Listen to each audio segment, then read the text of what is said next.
welcome to Organics Recycling 101, a virtual workshop on organics recycling with the Bloomington Organics Recycling Drop-Off Program.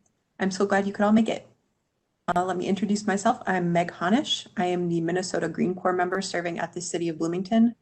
So my job is to help promote the city's sustainability projects and teach residents and businesses about environmental issues. So that usually includes promoting the Organics Recycling Drop-Off Program that we're here to talk about tonight. You may have met me before at the farmers markets last summer and fall, or at the home improvement fair. I was giving away organics bins if you ran into me there. It also means I get to lead this workshop tonight. I'm really excited to be here with you, and I hope I can help you out in some way tonight. Also, I have co-hosting with me Laura Horner, the Solid Waste Project Coordinator for the city, who will be running our technology. And I also have Ellen Bialis, the Deputy Director of Public Works, who is here to help out with the presentation and later give us a tour of her kitchen. So I wanted to start off with a quick overview of what I'm going to talk about on the next slide. So we're going to talk about, first and foremost, what is organics recycling and how does it work, and go through that whole composting process. Why should I participate? How do I participate in Bloomington's program? We'll talk about what can go in your bin and what can't go in your bin. We get a lot of questions about acceptability from residents.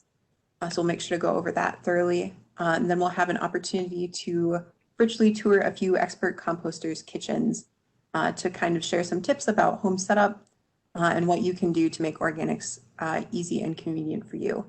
And that at the end, we'll have a Q&A session. Hopefully we'll have about 10 or 15 minutes at the end where we can go over some questions. And I believe that about covers it. So with that, let's get started. All right. So I'm going to ask you a couple of questions during this webinar. I just wanted to start out by getting to know the crowd a little bit better. So popping up in a panel to the right should be a poll question. Asking you this question: have you ever used the Bloomington Organics Recycling Drop-Off before? Maybe you use it regularly, or maybe you don't use it very often, or you stop using it for some reason and are coming here to learn how to make it more convenient for you to use, or maybe you're just new to the program and you're here to learn something, but I'd love to find out about that. So you can just click your answer on the right-hand side, and then Laura will share the results when we get answers from people.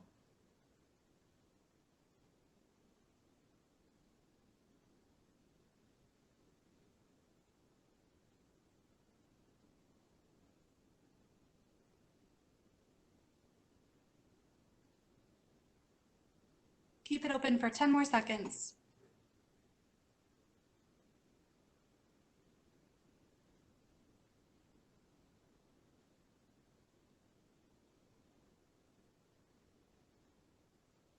All right, it looks like everyone has completed the poll.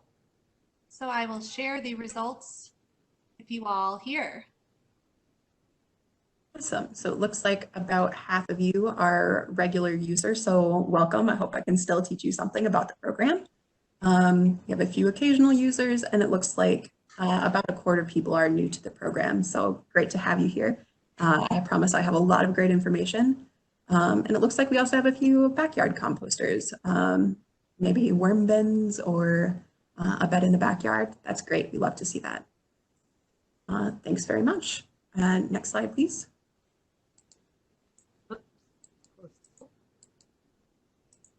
And then as we prepare to jump into all of the information I just promised, I wanted to find out how much you all know about composting or organics recycling. So just a fun question: is there a difference between organics recycling and composting? That's just a yes or no answer.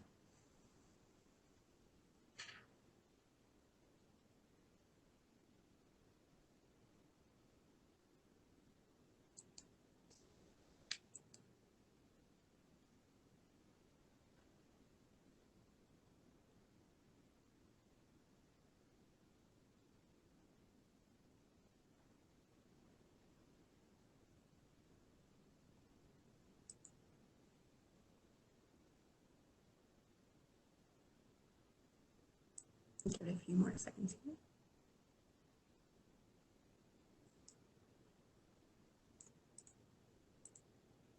Okay. It looks like we have a little bit of a split. We've got maybe 60% of people saying yes and 40% of people saying no. So sorry about that. That was a little bit of a trick question, actually. As far as organics recycling, it's kind of a not all, or all squares are rectangles, but not all rectangles are squares kind of a situation. So organics recycling is any kind of method that takes organic waste like food scraps or paper, those kinds of things, and breaks them down into a nutrient-rich soil amendment, what we usually call compost. So that includes a lot of different methods, but composting is one of them. So composting and organics recycling are often the same thing, or rather, composting is just one of the several methods available for organics recycling. So if you hear the two words, they're almost always, well, they're not the same thing, but they are the same family. So I have a fun fact. All right, could you go to the next slide, please? So with that, I wanted to get into what is organics recycling. As I said before, organics recycling is the process of turning organic material into compost, which is just kind of, it's somewhere between soil and fertilizer in terms of like what it actually is. It has a lot of nutrients that are good for plants, and it improves soil structure when you add it to your garden. You can use it in fields, on gardens to add nutrients, improve soil quality, all of which helps to grow healthy plants and crops. A lot of people compost in their backyard if they have the time and space to do that, but there are also commercial organics recycling facilities, which are often called commercial composters, who do all of the heavy lifting of turning food waste, yard waste, and other organic material into compost. So that's what the Bloomington Organics Drop-Off is about, using a commercial composter to turn food waste into black gold organic, or black gold compost. So the organics recycling drop-off and curbside organics pickups, like in Minneapolis, all send our organics out to one of a couple of sites outside of the Twin Cities, which can handle the volume from thousands of households at one time, which is really cool. Next slide, please. So one thing to clarify is that organics recycling is not limited to organic food. So that USDA label, that section that you see in the grocery store, that all can go in there, but is not the only thing that can go in there. So it can be all kinds of food waste, paper, dead houseplants, even pet fur. If it once came from a living thing, it can go in your compost bin. It can all go through that process and turn into compost, which poses the question, how does the organics recycling process work? Next slide, please. All right, so I don't want to drill down too much into the details here, although if you do have a question, feel free to ask and I'll do my best to answer. I'll give you kind of a quick 6-step process here. So that first step is collection and source separation. So that's when you separate out your organics waste at home and you put it in your compost bin, and then you bring it to a drop-off site. From there, the organics recycling dumpster gets collected by the city's hauler, and it gets brought out to our commercial composter, which for Bloomington is called Specialized Environmental Technologies, or SET. That's in Rosemont. It is also known as the mulch store, if you've heard it by that name. So when it gets to the composting site, it then gets all mixed together. The composter can receive not only people's food waste, but it might also have yard waste or other sources of organic material from bigger generators. So they mix your organics waste with whatever they need to create a good mix of compost. They often say that compost needs a recipe in order to work well. So that recipe is greens and browns, which are organic matter, plus water, plus air, and you mix them all together, add some heat, add some time, and at the end you get out compost. So your browns are dry materials that have a lot of carbon in them. So that would be like paper towels or dried leaves. And green is wet nitrogen-rich materials like vegetable scraps. For the compost recipe, you want about 2 parts brown to 1 part green by volume. So then you just add some air and some water and you have the full recipe.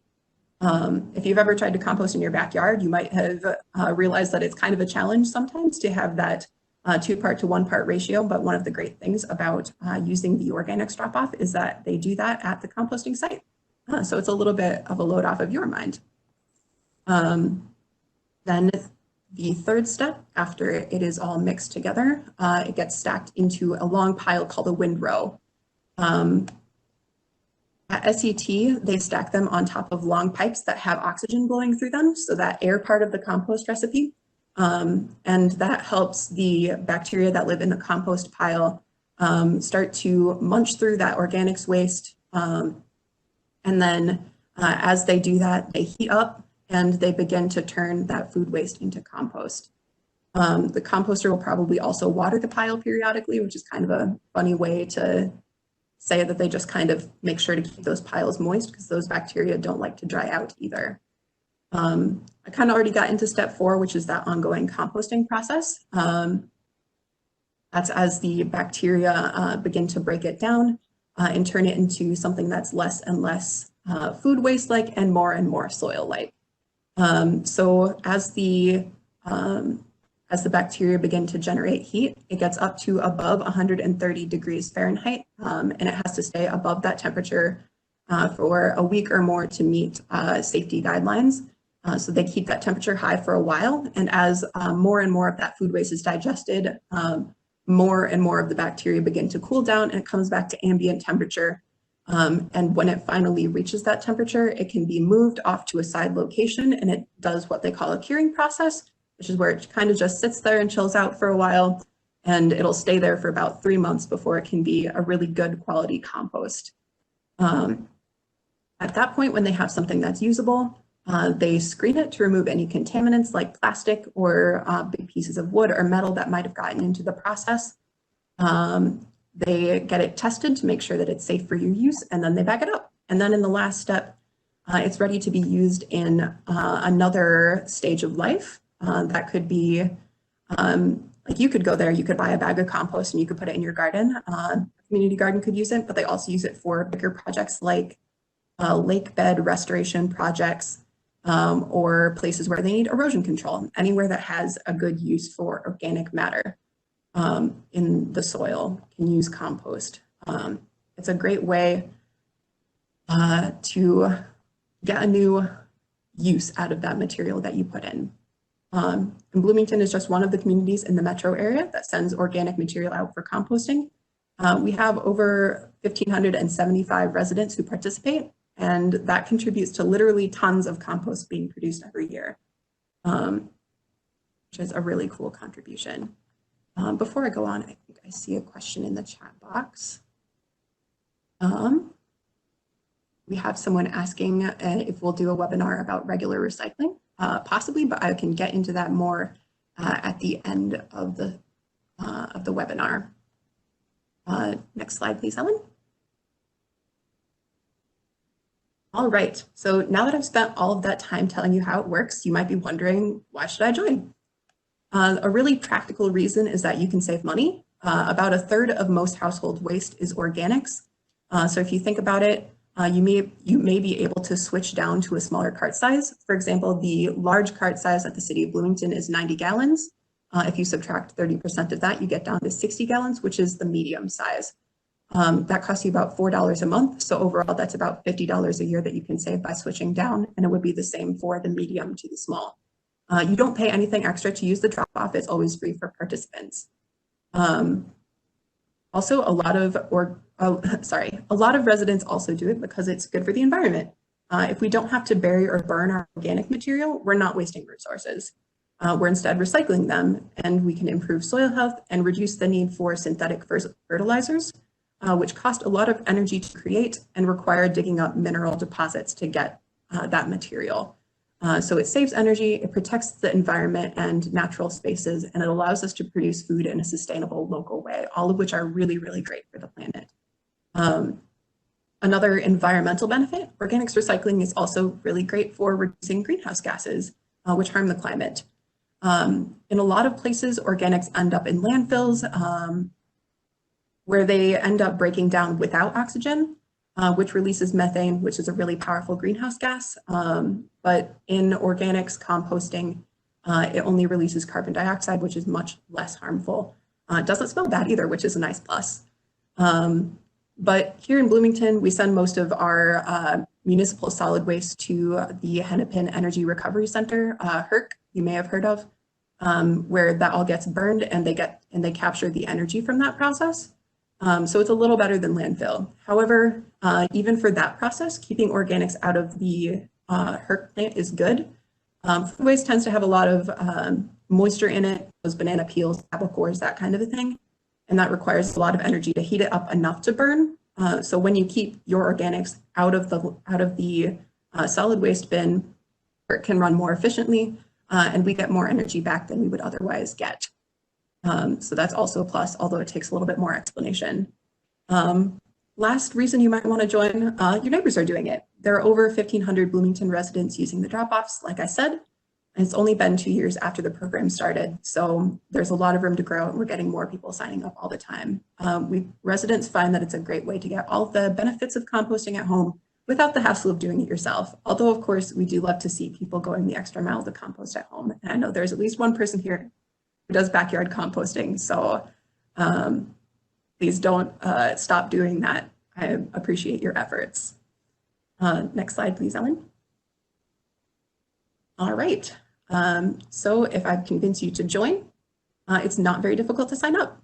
All you have to do is visit the Bloomington Organics drop-off page. That's at blm.mn/organics. You don't have to write this down. I'll get this to you in the follow-up email. Or you can call our maintenance department at 952-563-8760, and they can sign you up if you're not someone who wants to sign up online. Once you sign up, it's pretty easy to get started. We send you a welcome kit that has pretty much everything that you need to get going. I actually have one here, so I'll hold up the items that are in it.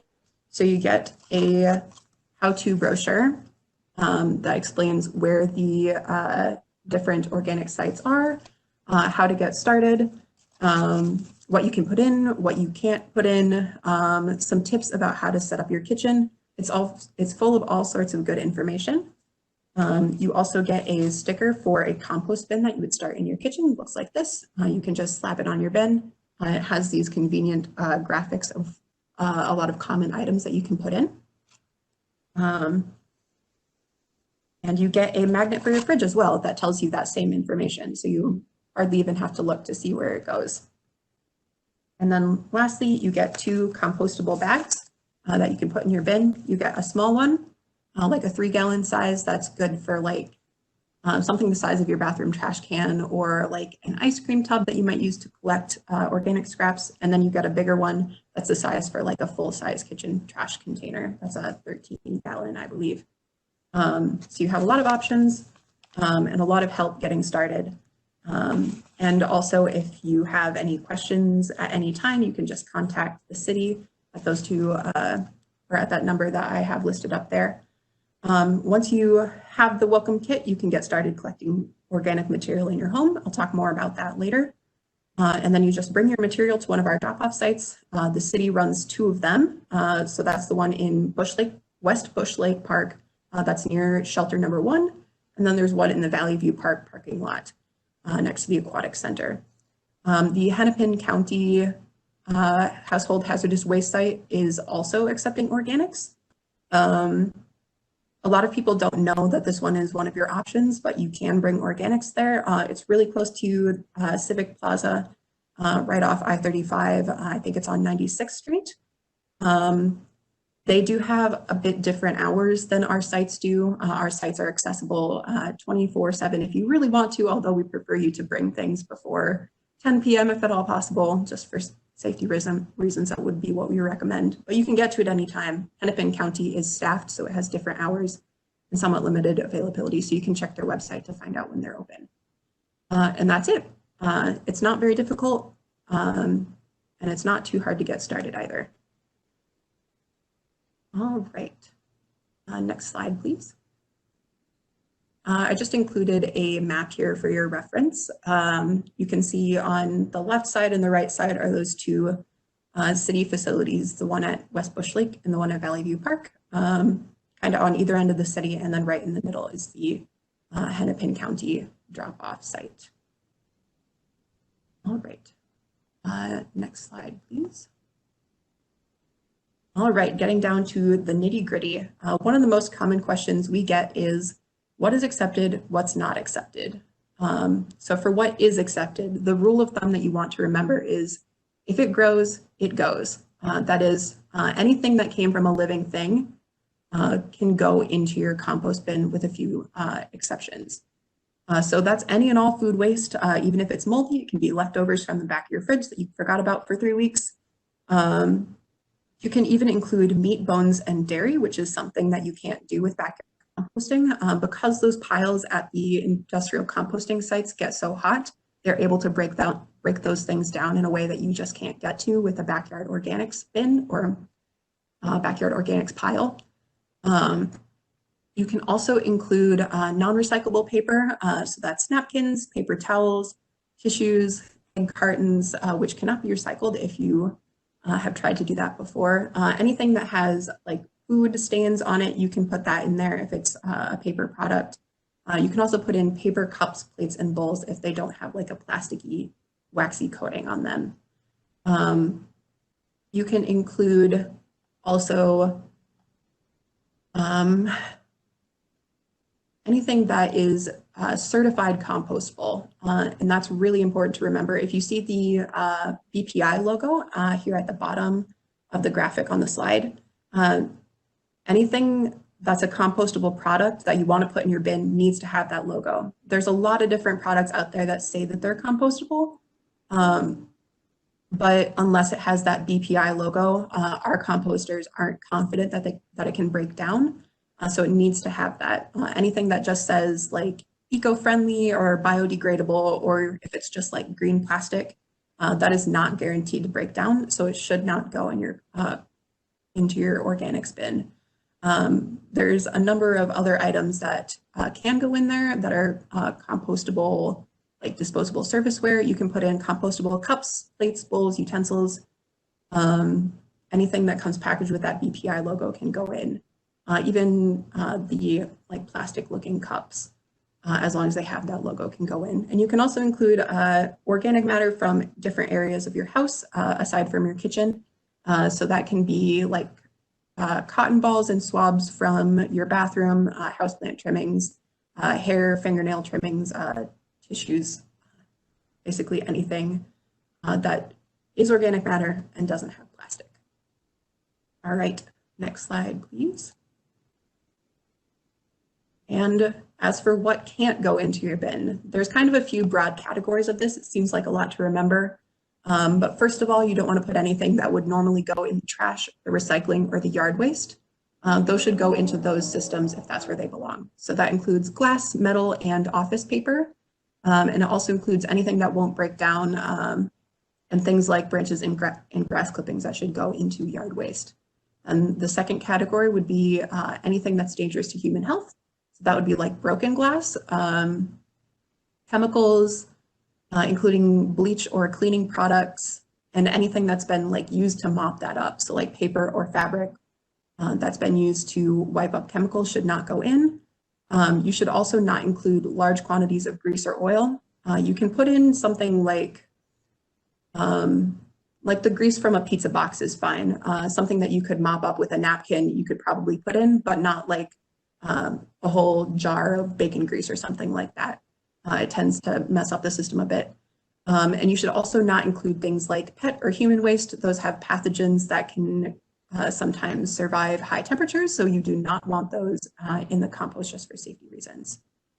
And then the last category is basically anything that contains plastic. Those materials don't break down. It can be really, really hard to tell if something has plastic in it. It's kind of everywhere these days, as you probably know if you've been watching the news at all.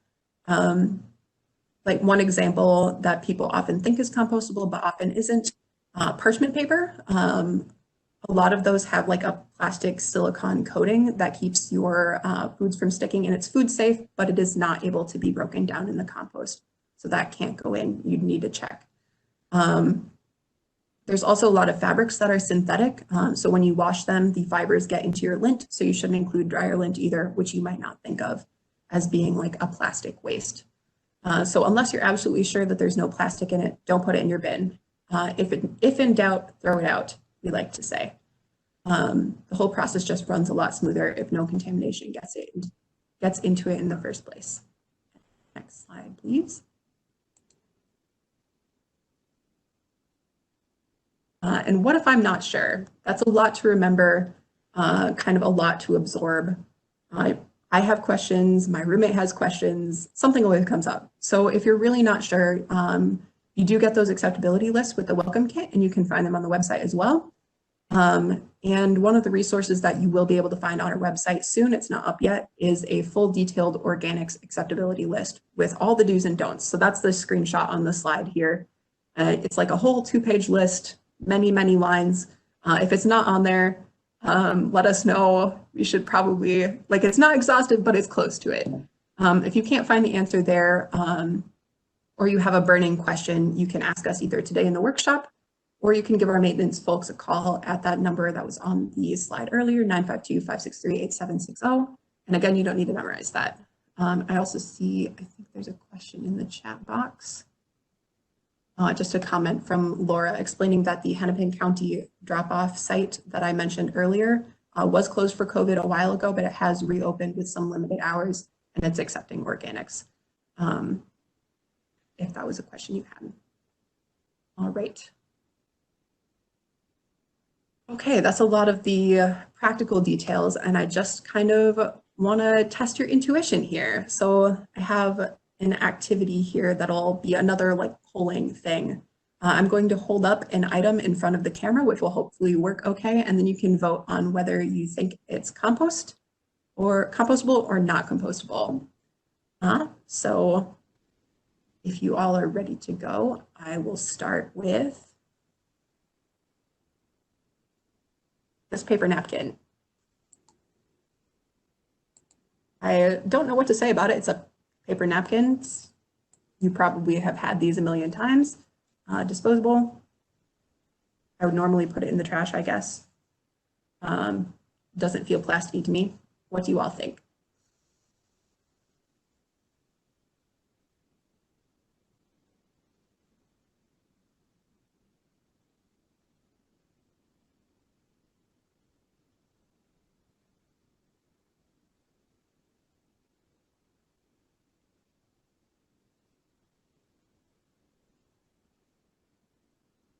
All right, it looks like everyone said yes, nobody said no, so that's good news for me.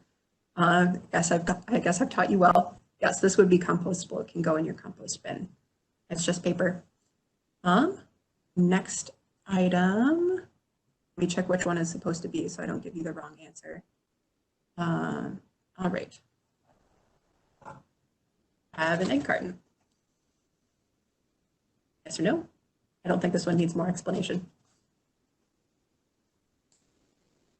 I think I did give you this answer earlier if you were paying attention though, so kind of as a freebie.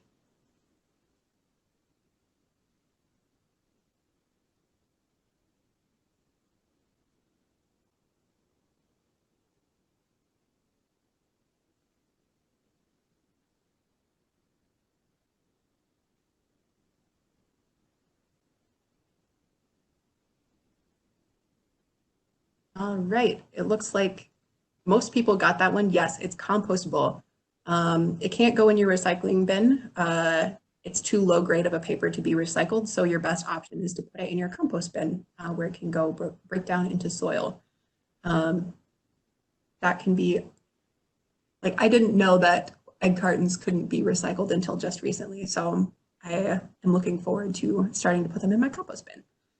All right, next item is this. This is a plastic cup. It's got a number of different labels on here. It says Earth Choice, compostable, and it's got these two logos. One of them is Cedar Grove, and one of them just says renewable, compostable, sustainable.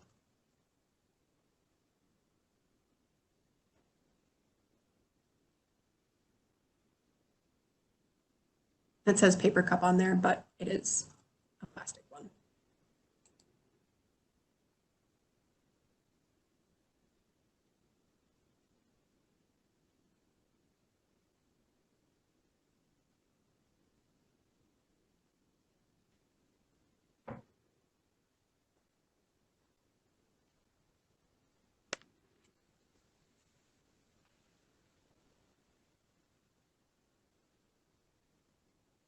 All right, it looks like about half and half. That one is a really, really tough one. So this one doesn't have the BPI logo, so it would not be something that you should put in the Bloomington Organics drop-off. There are some drop-off programs that would take the certified compostable label that it has on here. It's just that our composter has requested BPI certified only. So that would be, oh, Laura's telling me something I didn't know. This one is Cedar Grove. And it turns out that our recycler does take Cedar Grove. So sorry, I'm just going to confuse people more, but yes, that would be compostable. But your best option is to check the list to be sure. And it turns out that Cedar Grove is not as common as BPI, but it is one that is accepted. So sorry about that. And fourth item, I have a utensil. It's kind of that tan colored plastic that you often see in the compostable serviceware section, but it doesn't have any logos or labels on it. I'm not sure if this one is compostable. Tell me what it should be.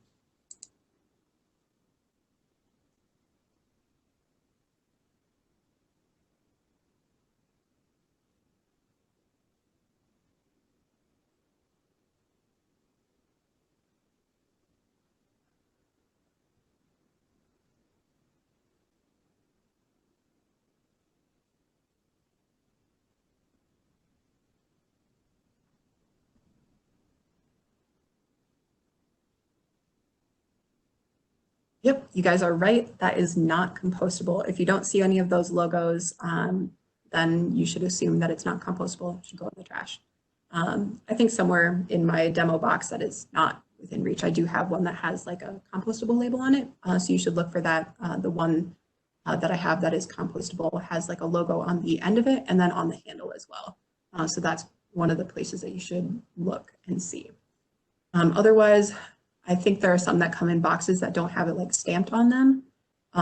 So if you saw the BPI logo on the box and bought it, you could let your guests at an event know that that is compostable. But if you were to just like find it out in the wild, as it were, you should probably assume that it's not compostable. All right, and our last item is this brochure that I have for the Metro Orange line. It is a paper product. Is this compostable or not?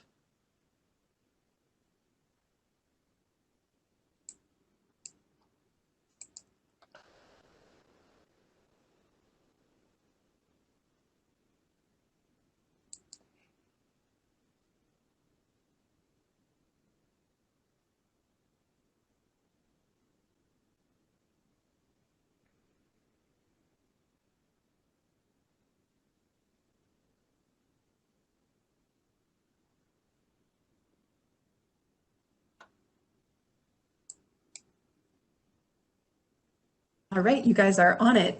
That is not compostable. It is a glossy paper brochure, so that's high quality paper like office paper. That should go in your recycling bin.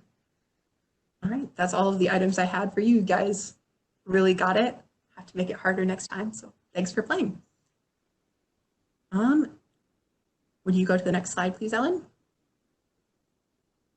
All right, so one of the big questions that we get from residents is, how do I get started collecting food waste? There's all sorts of worries that are kind of associated with getting started if you haven't done it before, or managing it if you've been trying to do it for a while and haven't been successful. There's always kind of the, will it smell? Will I get pests or fruit flies? How do I get it to the drop off in my car? Should I put it under my counter or on top of my counter? There's a lot of questions about that. So I'm just going to go over a few of the basics. And then me and our other two panelists will show you around our kitchens. All three of us have been composting for a while, so you might call us experts. So first, basics. To start collecting organics materials, you just need a container to hold them. It doesn't have to be fancy. It helps if it closes, so like an ice cream tub or a coffee can with a lid are really great for collecting compost. You could also get like a full-size bin.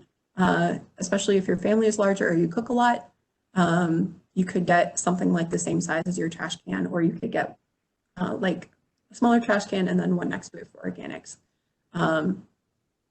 Then you're going to want to place your container in an easy access location. If you want to start using it, it's important to make it just as easy to get to as your trash or easier, just to help you build that habit. So you can put it on top of your counter if that works for you, but you could also put it like right next to your trash can under your sink if you have space for that. It's also helpful if you have a label that's visible on that container. It's easier to remember what goes in if you can see it right there on the side. So when you fill up your container, you can get, you need to bring your organic material to the drop-off in some kind of compostable bag. So that can be like a plastic one, like the ones that get sent in the welcome kit, as long as it's BPI certified. Or it can be something like a grocery bag or a lunch sack that's paper, because that paper will break down in the compost. So that can go in. And that paper bag is also lower cost than the compost bags a lot of the time. So if you're concerned about cost, that's a good way to go. Finally, to keep things neat and your bag in good shape, it's a good idea to plan to bring your organics to the drop-off once or twice a week. But if that's too often for you, you could try something less frequent and see what works for your household. But really, it's all about what ends up fitting into your routine, especially with COVID. I don't know if it's easier or more difficult to get to the drop-off regularly. So I know your mileage may vary. And that's all I have to say on that for now. So we can move on to the compost tours. Next slide, please. And I think we are going to start with Ellen. Yeah, hi everybody. So you may have noticed while Meg was talking that I kind of moved into my kitchen so we could get started quickly. So welcome to my kitchen.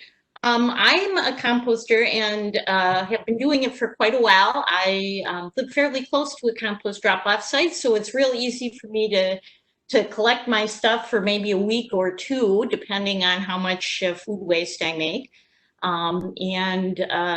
I take it there. It's super easy. It's usually a 5-minute trip for me. And so it's a great way for me to reduce the amount of trash that I make. I have a really tiny garbage container because I'm recycling a lot of composting. So I keep my compost bin in the refrigerator, and I keep it kind of on a lower shelf to just keep it out of the way for me. You don't need to keep your compost bin in the refrigerator. It would do just fine on a countertop. I think, as Meg mentioned, compost isn't going to smell any worse than what's in your garbage as long as you don't let it sit like you wouldn't let your garbage sit. So you don't need to store it in the refrigerator. But for me, it's kind of easy, convenient. It's kind of out of my way, and I do that. So if you could see in my compost bin, there's a little bit of action going on in there. I had corn on the cob yesterday, so my corn cob's in there, and the husks from the corn are in there. And all of that can just go in, and very easy. You can also see that I have my container lined with one of the plastic bags. This is one of the small plastic bags that kind of looks like this. Just goes in there much like you would fill a garbage container, and that's how it goes. So this is kind of what I use for everyday use. Occasionally when I have a party or a group of people over, I'll use one of the bigger bags, which kind of looks like this. I might pop that in a paper grocery bag, just so it sits up on its own, and then use compostable serviceware so that people can compost all of their items. Usually I'll put out a recycling bag too, so that at the end of the night, I just bag it up and take it on over to the drop-off site. So that's kind of my setup right here. Laura, do you want to take it on next? So I have my compost container always sitting out right here on my countertop next to my sink. So it's easy to, I like to cook a lot, so it's easy and nice for me to conveniently have it located. I can move it quickly too to different cutting boards. Here it is here. It actually has a lot of holes in it. The vents, which seems counterintuitive, actually help control the odors because it gives it some oxygen, and also it helps the bags breathe a little bit better so they don't get too sweaty if it's warm inside. I also just use the 3-gallon size bag, and I live in St. Paul, and the drop-off I use is just open on Saturdays, so I always take it on Saturday morning. That was really helpful for me when I got started to make it a habit to have one day a week that I always knew I was going to take my compost out. And I probably generate, we generate here probably 2 or 3 bags of this a week. And so what I have in my garage is a larger kind of like under the counter kitchen style container lined with a paper bag. So once this is full, I just take it and I put it in this container in my garage. And then this is what I actually bring with me to the drop-off. If you don't have an attached garage or something that's easy to access, my parents use a cooler outside their backyard or outside their back door with the lid on it, so there's no pests that get in, and that's been really helpful for them. And what else can I say? Well, I was going to share a photo. I don't know if I can get this easily, but I just returned from my cabin, and up at my cabin, we do not have a drop-off program, and so we just always have one big pot on our counter at the cabin, and we've made a backyard pile. And so it's a really fun way to get everyone involved and all the kids involved, and they love taking this pot out to the compost pile, and we just keep a lid on it. And I also just think it's really pretty. You know, it's just a pretty thing out instead of thinking it as something smelly. So that's kind of been my system. I think when I got started, it really did probably take me a couple weeks to get into the habit of using my compost container regularly, but once I did, I would never go back. It's really fun to see how little garbage you generate once you start composting more. So hopefully that was helpful. And Meg, you can take it away. I'll give you the reins here. Great, thanks guys. All right. Hope you guys can see me. So this is my compost setup. Sorry, my angle's a little wonky. I just keep it on my counter as well next to my cookie jar, who is shaped like an L. I don't know if you can see him. I have a label on it, like I had mentioned previously, with all the items that I can put in. It's the same kind of bin as Ellen, so it's got like a clip top and vents in the lid, like Laura mentioned with her bin. Sorry, I'm gonna turn this up a little bit. I take it out about once a week. Usually isn't a problem for me to do more than that. I live in Hopkins, so I take it to the drop-off here rather than the Bloomington one, because that would be a little bit of a hike. I use a compostable bag as well, but I'm thinking about trying out paper bags relatively soon. I think it'll be an interesting learning experience. I don't have too much to add other than what Laura and Ellen have said. Not too difficult. We don't generate a lot. It's just me and my roommate here in my apartment. So it's pretty easy to only fill up about 1 bag a week and just take it to the drop-off site at that time. I don't do anything fancy to take it there. If you have more bags, it might help to put it in like a larger paper bag to like carry out to your car and then carry it from your car to the drop-off site. The drop-off is kind of something that you maybe prefer to open with one hand and toss your bag in with one if you can manage to do that. In order to keep it from smelling in my car, I just try and have the AC up relatively high if it's not winter. It's definitely like you wouldn't want to leave it in your car, so I try not to do like a swing by on the way back from work, but like rather on the way to work if I were in fact commuting, which I'm not because it's the current COVID times. So that's my compost setup here at home. And we're running a little bit short on time, so I want to just kind of go through the rest of the presentation quick and leave time for questions from you all. All right, so a few troubleshooting items. We do get a lot of questions about what to do if this or that happens. So we have kind of the most common ones here on the slide. I'll just go through them quickly. So if your bags break or leak, those compostable bags are designed to break down in the compost, which means that they can kind of start breaking down if you leave them sit too long. Usually that's like more than a week, I would say.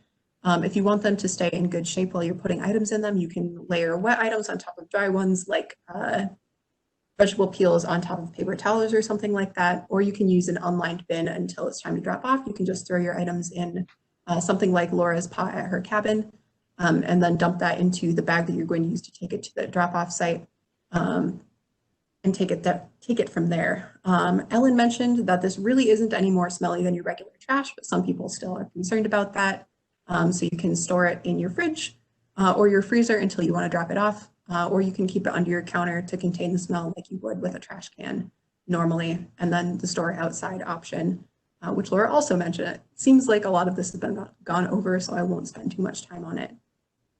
Fruit flies are something that most of us usually get in our kitchen at least once during the year anyway, but people do sometimes complain that the fruit flies like to get into the bin.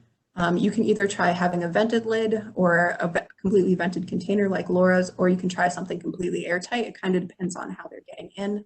If one way isn't working for you, maybe try switching to the other way. Again, that store in the fridge tip.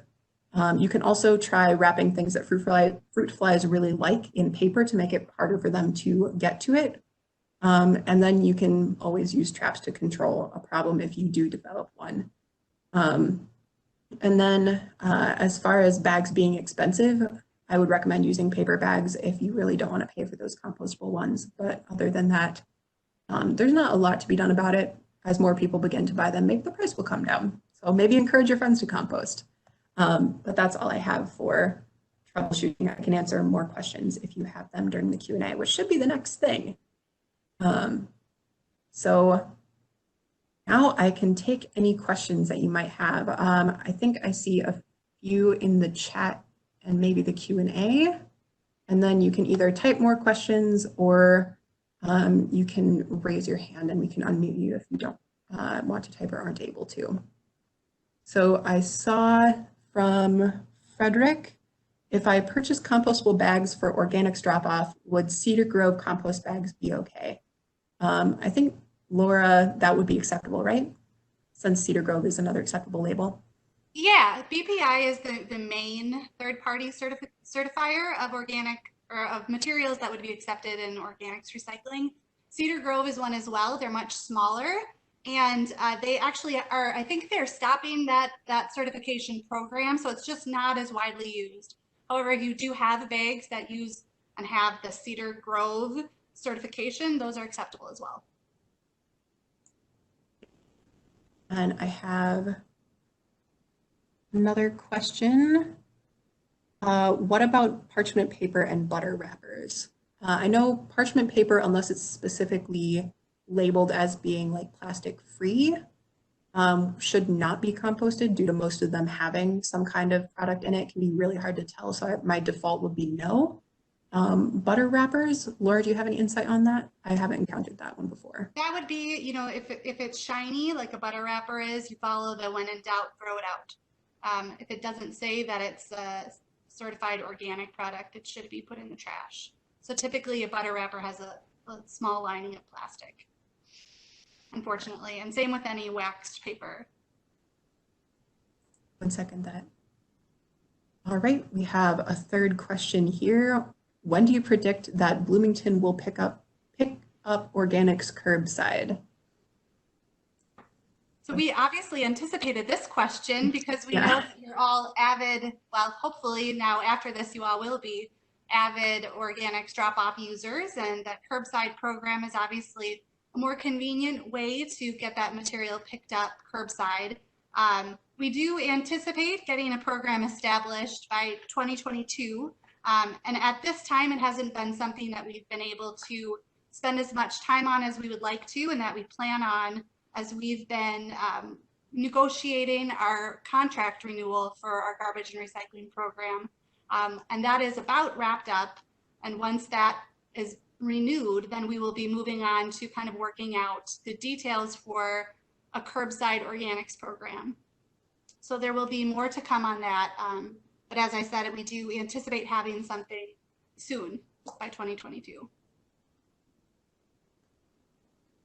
I also have a question. Does the mulch store offer any discount to Bloomington residents? I don't think they do. I haven't shopped at the mulch store either. Does anyone know? They don't.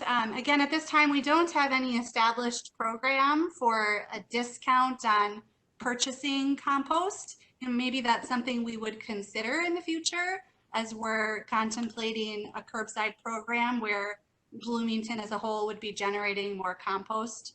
I know that we had been planning before before COVID on having a bulk compost distribution event this summer. And so we will continue to do something like that once we're able to have an event like that again and the social distancing requirements are lifted, to have some sort of opportunities for residents to pick up bulk compost. Right, I have another question that came in. What kind of paper bags can be used? Most grocery paper bags are recyclable, and I thought only non-recyclable paper could be composted. So a clarification there, any and all paper typically can be composted. It will break down because it is paper. So it's more a question of like, should you compost this versus put it in the recycling bin? If you just have the paper bag, you should put it in recycling because it'll get turned into new paper that way, which would be a higher end use, but it can go in the compost. So if you want to use it to carry your compostables to the compost site, you can do that because it will break down. So I hope that answers your question. If you'd like to clarify, you can also type that into the Q&A as well. Okay. I think that's all I have for typed questions. Are there any hands raised? Meg, there's a few questions in the chat. Oh, in the chat. Okay.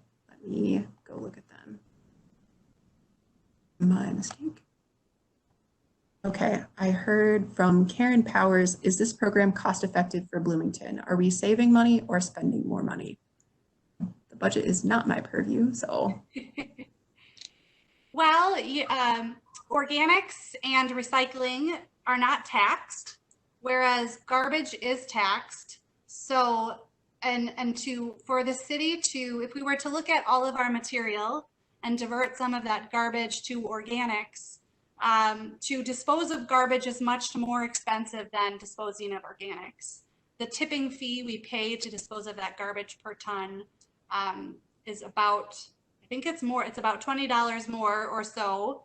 And I can follow up more on that after this, but to dispose of that material. So composting it would be a more cost-effective way to dispose of that.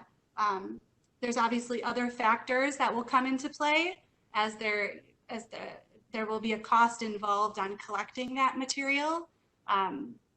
So I think there will be a cost involved in adding an organics cart. However, the benefit environmentally and by being able to reduce our garbage and hopefully over time reduce that enough to outweigh the cost of the organics would be beneficial. Ellen, if you have any thoughts on that. No, I think you covered that really well, Laura. Again, the cost to dispose of garbage is very expensive for the city and for residents that have to end up paying that cost. Right now, the organics program is less expensive for us. There's still a cost to the city in doing that, but it is less than what it costs us to tip garbage. So every ton that we're keeping out of that garbage stream is actually saving the city money. As Laura said, when we move into doing curbside organic collection, there probably will be some cost to residents for that. However, ultimately, it will likely bring the total garbage collection bill down, and so there's a net benefit there to residents eventually. It's the economics of it are a little hard to explain in 5 minutes, but in the end, it should be more cost effective than disposing of garbage. And if you think about the environmental benefits that end up being very costly for cities and for residents, it really makes a huge difference in the end that way as well. And just quickly to add to that, we have John Jaimes from Hennepin County, who's also on the City of Bloomington Sustainability Commission, participating in the meeting, who just shared with me that the cost to tip organics at the Hennepin County Transfer Center station is $25 a ton, whereas we know that the cost to tip and dispose of our garbage is $63 a ton. So there is a significant cost savings there. I have one more question, and then we probably need to close the webinar to respect people's time, but is there a possibility of a recycling webinar similar to this one? It would be much appreciated, smiley face.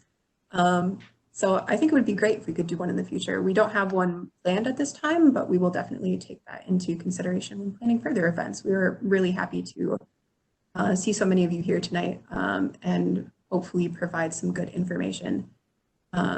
So thank you for attending, and hopefully, yes, in the future, we could do something similar.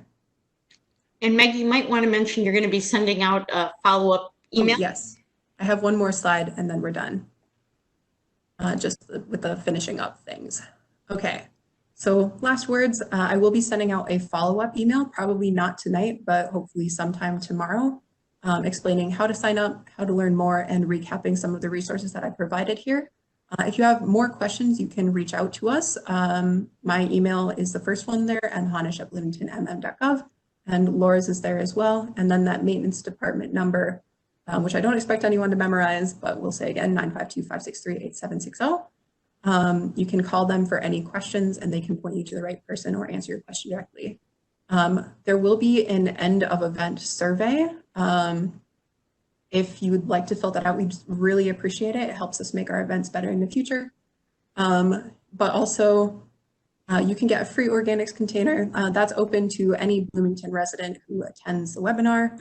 I will be sending out more information about that in the follow-up email as well. The way this is phrased makes it sound like you have to take the survey. You don't, but if you would like to, I would really personally appreciate it. So that's that. And lastly, thank you so much for attending. I really appreciated your attention and your great questions.